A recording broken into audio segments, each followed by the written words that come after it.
It was one of the worst terror attacks on American soil, and Wednesday marks 22 years since the day that changed so many lives. April 19th, 1995, a bomb went off in the Alfred P. Murrah building, prompting thousands to immediately line up and give blood. Fox 25's Jennifer Falsetti is live now at the Oklahoma Blood Institute, where employees working that day are remembering the good in the aftermath to all that horror. Jennifer?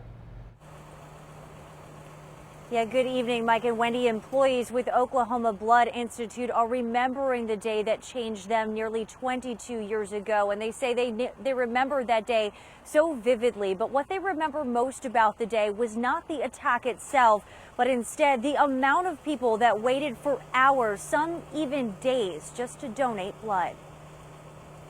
Karen Snyder was on her way to a blood drive on the morning of April 19th, 1995. That day started out like any normal routine day. We had a big blood drive, which I was going out to work on. Snyder was several miles away from the Alfred P. Murrah Federal Building, but felt the shake when a bomb went off. We heard this big boom, the building shook, and of course we didn't have access to news, so we did not know anything happened. We all knew something horrific had happened.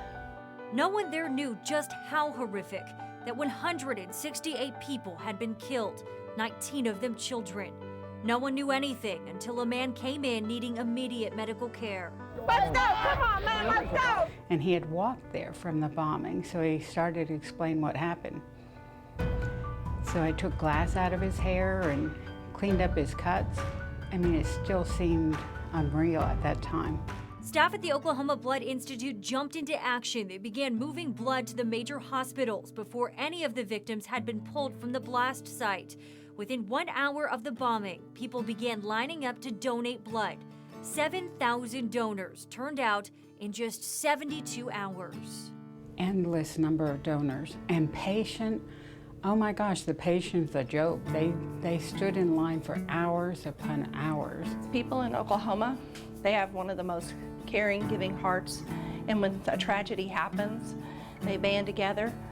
They will do anything to try to help their neighbor, and so we knew that they were going to come, and they came in droves. The lesson these women learned was that you can't wait for the worst to happen. Blood is always needed.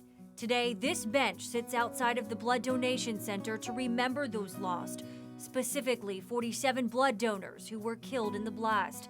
And the best way to honor those victims, those 168 people who senselessly lost their lives 22 years ago, is to give a piece of yourself to donate blood. When we have a tragedy like that happen to your community in such a horrific day, it's a great way to honor those victims. You just never know when you're donate who that blood is needed for and going for.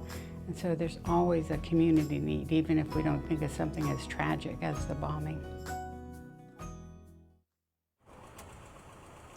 And OBI tells us there's always a need for blood donations all year round, but specifically this time of year in the spring storm season. So if you do want to donate blood to honor those that were lost in the bombing 22 years ago, you can either set up an appointment online or simply walk in. We have all the information for you on our website, OKCFox.com. We're live in Northeast Oklahoma City. Jennifer Falsetti, Fox 25 News.